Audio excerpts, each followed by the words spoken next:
Good afternoon, everyone. Thank you so much for being here. I'm Miranda Peterson. I'm the policy advisor with Protect Our Defenders, and we're all here today to stand with the Hanks family and to convey our collective outrage over the actions of two men, Lieutenant Colonel Wilkerson, who was convicted of aggravated sexual assault, who was sentenced to a year in detention and dismissal from the military, and Lieutenant General Craig Franklin, who made the shocking decision to overturn that conviction and used bias, rationale, and victim blaming in order to justify his actions. Also, we're here to convey our anger towards the Air Force for their blatant disregard of the victim, Kim Hanks, and her family, and reassigning Wilkerson to the Davis-Monthan Air Force Base here in Tucson without consulting the family, and when notified that the family lived here and had concerns, did nothing to move him to one of the various other bases that they could have stationed him at. The Air Force must make this right, and we will not relent until they do. Several weeks ago, Kim reached out to us after learning of Franklin's action in overturning the conviction. She, as we were, was shocked and dismayed by his actions and by his explanation. He essentially said that she was not trustworthy and that Lieutenant Colonel Wilkerson was innocent because he was a good pilot and a family man, a doting father.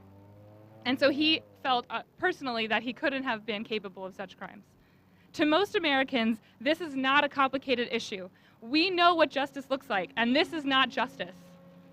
Unfortunately, as many of us here know today, this problem is not a new or uncommon one. Over 19,000 cases of sexual assault occur in the military every year, while only about 14% of those cases are ever reported. And you have to ask yourself, if you were a victim of sexual assault and you were watching what was going on in this case, would you report and would you expect to get justice? If you had watched Kim go through 8 months of investigations, of a hearing, of a trial where she testified and her perpetrator was convicted, she assumed that she had gotten justice, only to have all of it wiped out with one flick of a lieutenant general's pen with no legal background or training whatsoever. Would you think that you had any chance of getting justice in the military system of law? I don't think so. And this problem is a circular and reoccurring problem. Victims rightly are afraid to report, and even when they do come forward, justice eludes them, as we've seen here in this case. And the perpetrators walk free and are released into our communities. There is a solution. We need to remove this authority from the chain of command. They have clearly demonstrated that they are absolutely incapable of acting in an unbiased or fair manner. Since Kim reached out to us, we have been committed to ensuring that the military holds these men accountable and stands true to their purported commitment of zero tolerance of rape and sexual assault in the military. The Air Force Chief of Staff, General Mark Welsh, has stated clearly that every supervisor who is not actively engaged in being a part of the solution is a part of the problem. Lieutenant General Craig Franklin is a part of the problem.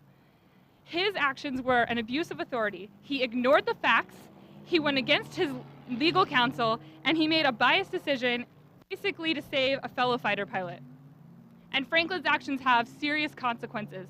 They have consequences for the military justice system, for the victims and for their families, and for communities like that here in Tucson. So we're calling on Secretary of Defense Hagel to take immediate action to show that he's serious about eradicating sexual assault and holding perpetrators accountable, as well as their leaders. We are calling on him to remove Lieutenant Colonel Wilkerson and Lieutenant General Craig Franklin for actions unbecoming of an officer and for undermining good order and discipline. We have launched a campaign, an online effort on causes.com. We have a petition calling for the removal of Wilkerson and Franklin. We already have over 3,500 signatures represented here today. I think we have them here today. And we urge you to go online, be a part of this action, to spread it around to your friends, and to stand up for victims. Until we have the top leaders in our military holding those accountable for not taking this issue seriously, we will have absolutely no change in this ongoing problem. So thank you for being here today. I want to go ahead now and introduce the family members, Shelli and Steve Hanks, Kim Hanks' brother and sister-in-law, who are going to be speaking here today. Kim can't be here today. She is still in Italy, taking care of airmen at the Aviano base, as she has been for the last 18 months. But her voice needs to be heard. I'd like to start by reading a portion of a statement Kim presented to the Senate Armed Services Committee in Washington, D.C. last month. I was sexually assaulted and I reported it. I am almost 50 years old and I am pretty together. But if it was this hard on me, what's in store for a young serviceman or woman? It has been an incredibly hard journey back to being myself, one that I'm still working on. I don't know whether this is because of the assault, the legal process, or both. During this entire ordeal, I've kept to myself. I was ashamed and embarrassed. I was already a little introverted, and this process made me more so. I endured 8 months of public humiliation, investigations, and interviews by OSI, the prosecution, and the defense.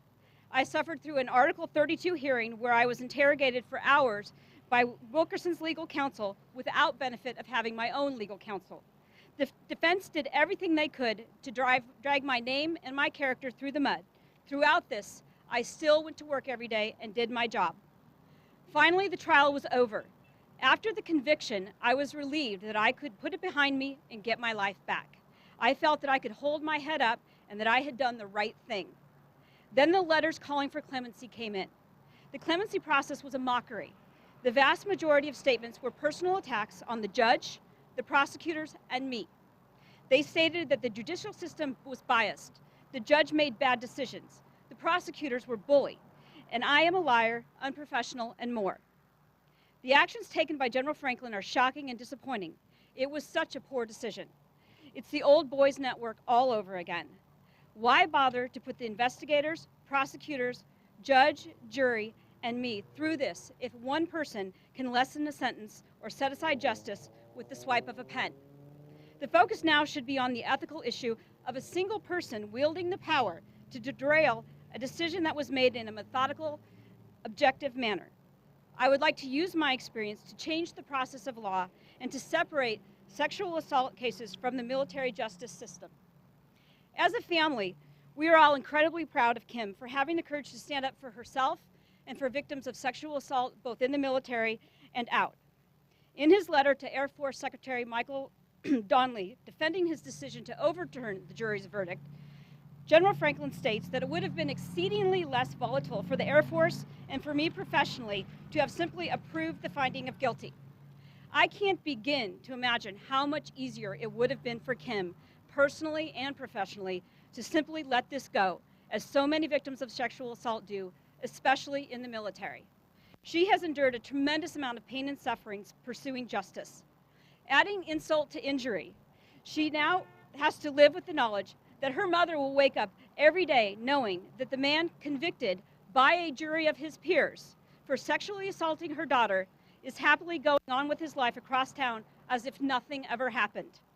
Kim's nieces, our 4 daughters, must try to make sense of how the military, an entity that they have been raised to value, unconditionally support, and respect, could possibly treat their Aunt Kim with such disregard. They too must live with the knowledge that Lieutenant Colonel Wilkerson is now going on with life as if nothing happened in the town that they call home. It's time for change. General Franklin and Lieutenant Wilkerson must be removed from the military and a zero tolerance for sexual assault instituted. Victims of sexual assault and their families deserve to be treated with compassion and respect by the very people that they rely on to keep them safe and protect them.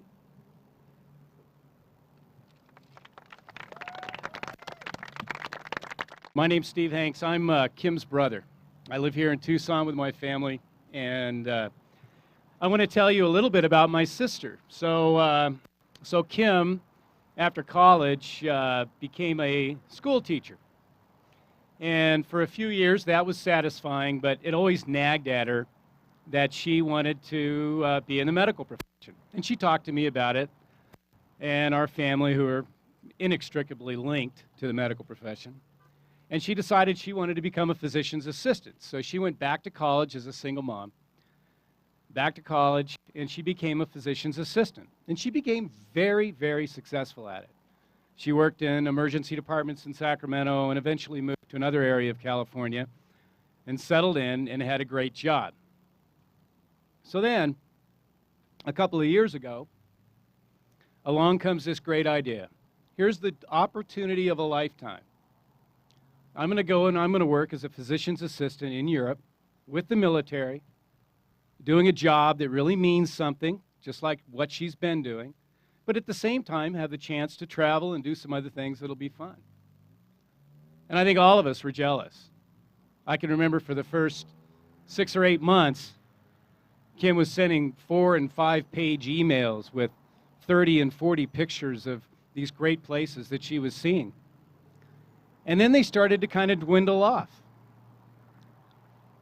to where we weren't receiving much communication from Kim.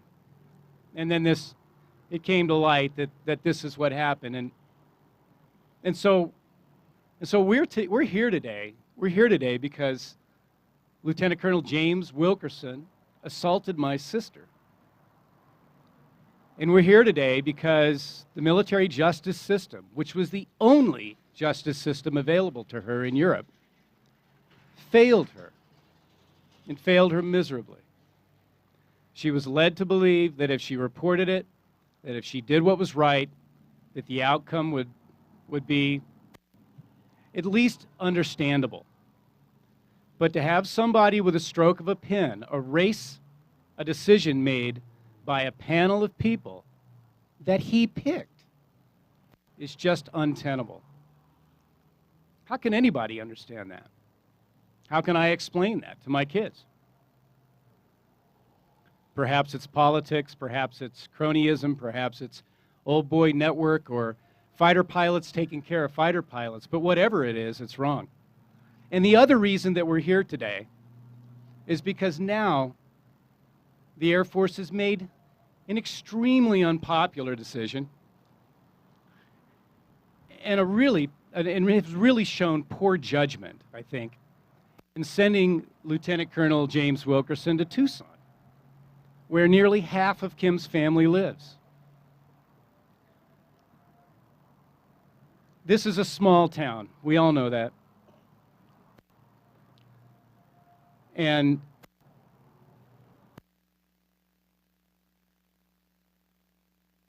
hello? Things being the way they are, there's a chance that we could bump into each other, and it might be extremely uncomfortable for us. It's going to be uncomfortable for Kim to come and visit us here. But I'm happy that Kim's going to be returning from Aviano soon. She's going to be back in her home, and she's going to get a chance to start healing from all this. And hopefully, with the help of Protect Our Defenders and the other people that are supporting this cause, we can achieve a couple of things. The first thing I'd love to see is the Air Force realize that this was a very poor decision, that this was an arrogant decision to send this man to Tucson. The second thing that I'd like to see is I'd love to see Colonel Wilkerson as well as General Franklin be shown the door.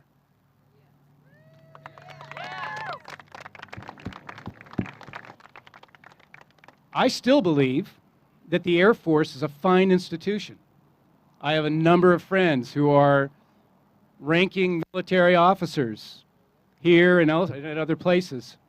And they're good people and they do good work. So why in the world would you want to have these two liabilities hanging over your head? If this was any other corporation, major corporation, there would be no question about what would happen. The axe would fall swiftly, and these people would move on. So don't give up hope. Sign the petition. Tell your friends. We've already seen that the story seems to be broadening out a little bit, doesn't it? And, there may be more to come. Thanks for coming, everybody. Thanks for supporting my sister. I appreciate it. Now I want to introduce Panayota Brzezinskis, who is the founder and executive director of the Military Rape Crisis Center in Phoenix, and she is also on the advocacy committee of Protect Our Defenders. The Department of Defense estimates that there are 19,000 rapes each year in the U.S. military. So Kim, this is not a unique case. We are Kim. I know there are other survivors here who, like me, understand the military and how they deal with sexual cases. What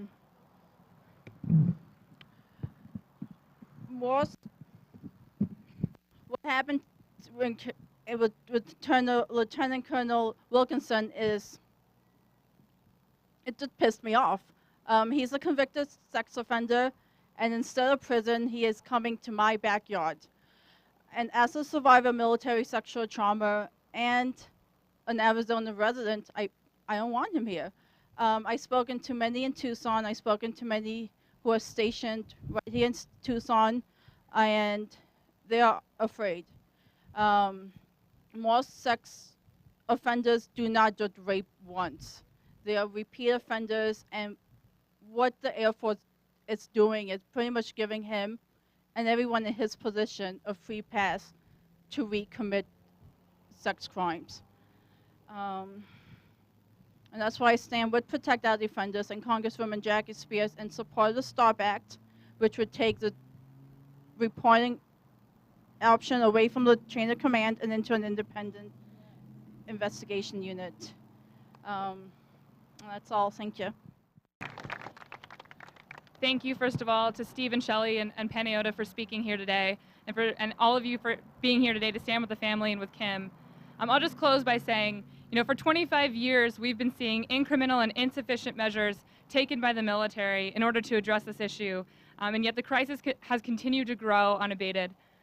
The military has failed to adequately address the situation on their own, and it's going to take all of us holding them accountable and demanding change in order to see this issue be fixed. So as Panayotta mentioned, the STOP Act, which has just been reintroduced by Congresswoman Jackie Spear, would take the chain of command completely out of the process, from reporting to prosecution to, yes, to the end result.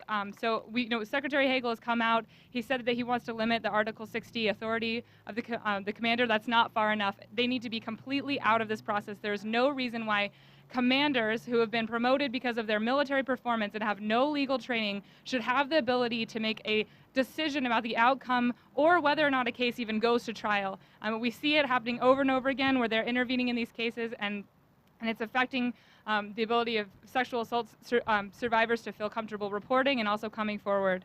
I'll just finish by just reiterating, please join us, join Protect Our Defenders, and calling for the removal of Lieutenant Colonel James Wilkerson and Lieutenant General Craig Franklin from the Air Force immediately. Tell them we want to see strong action. We want to see that they're serious in fighting this crime. Thank you all so much.